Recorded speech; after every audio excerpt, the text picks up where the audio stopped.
CWyatt-Morley, and the issue is AIDS in Africa.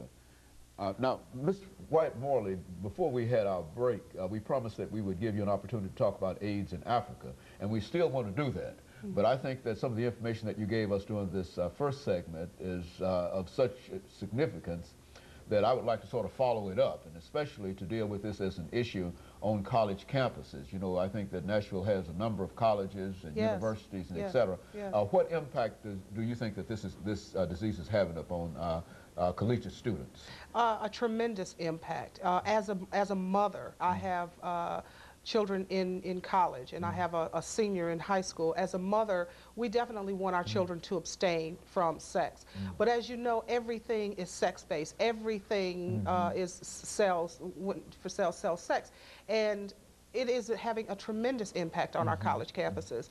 A lot of our historic black universities locally are being devastated by HIV and sexually transmitted diseases. Countless young women have come into our office seeking support, either for an HIV test or the morning after pill or STD information, those kinds of things. We are making tremendous inroads into the college campuses, but the colleges could do more to assist us. They could call us and ask us to come.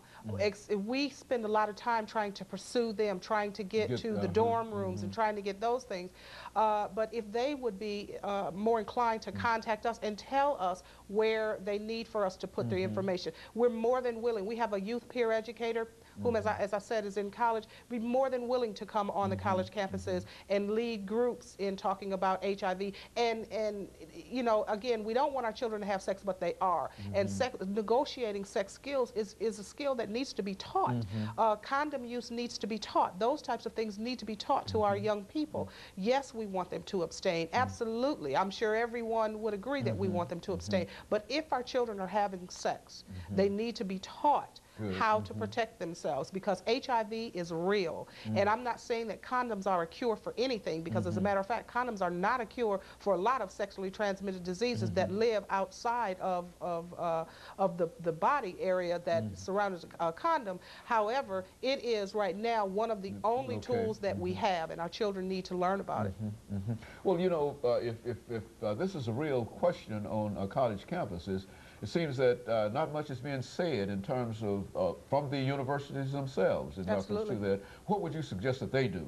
I think faculty needs to be more involved in the realistic things that are happening on college campuses.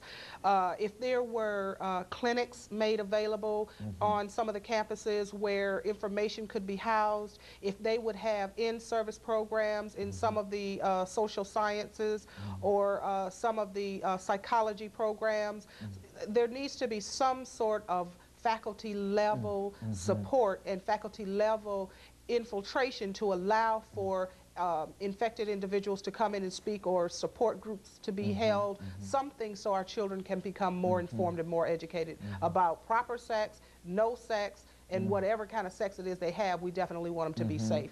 There's a lot of rape happening on college campuses. That is something that is happening a lot. You think that's widespread on college campuses? I believe it is. I believe it is. I know we get a lot of young women coming into the office. You have a source of information that most of us, even those of us who are on college campuses and see most of these students day in and day out, we don't have this kind of information that you give them.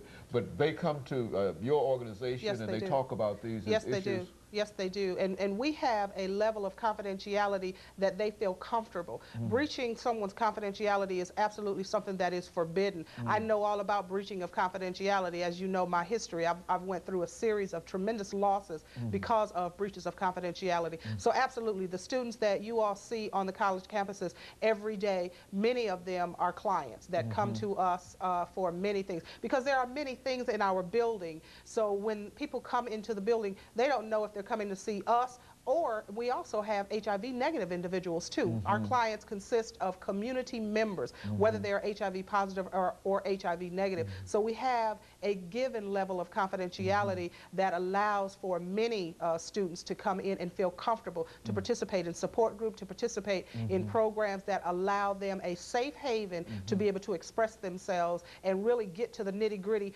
of the real world and real life and their real life issues.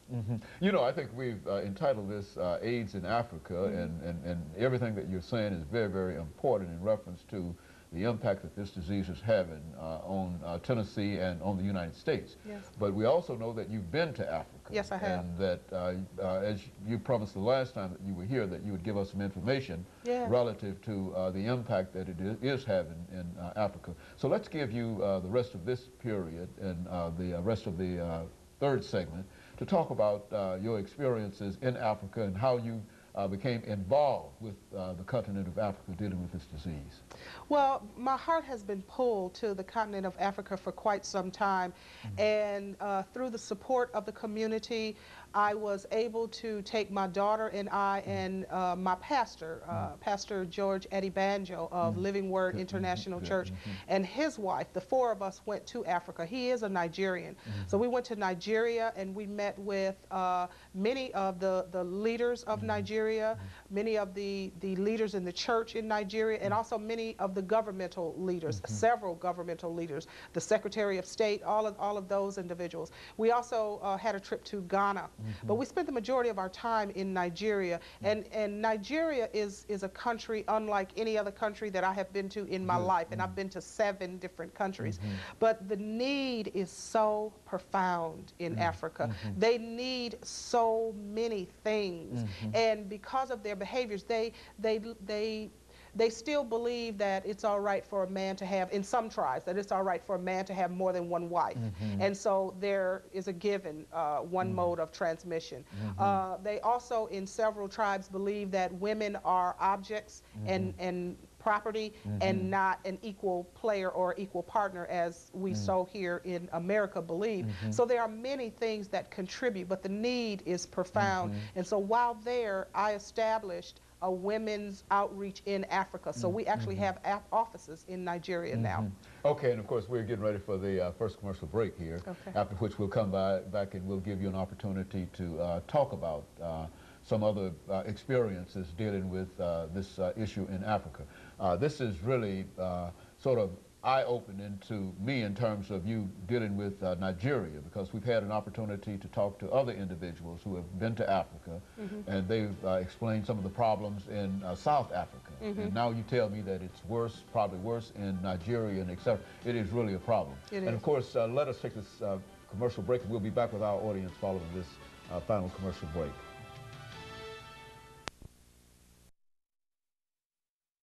We talked to Ms. Catherine Wyatt.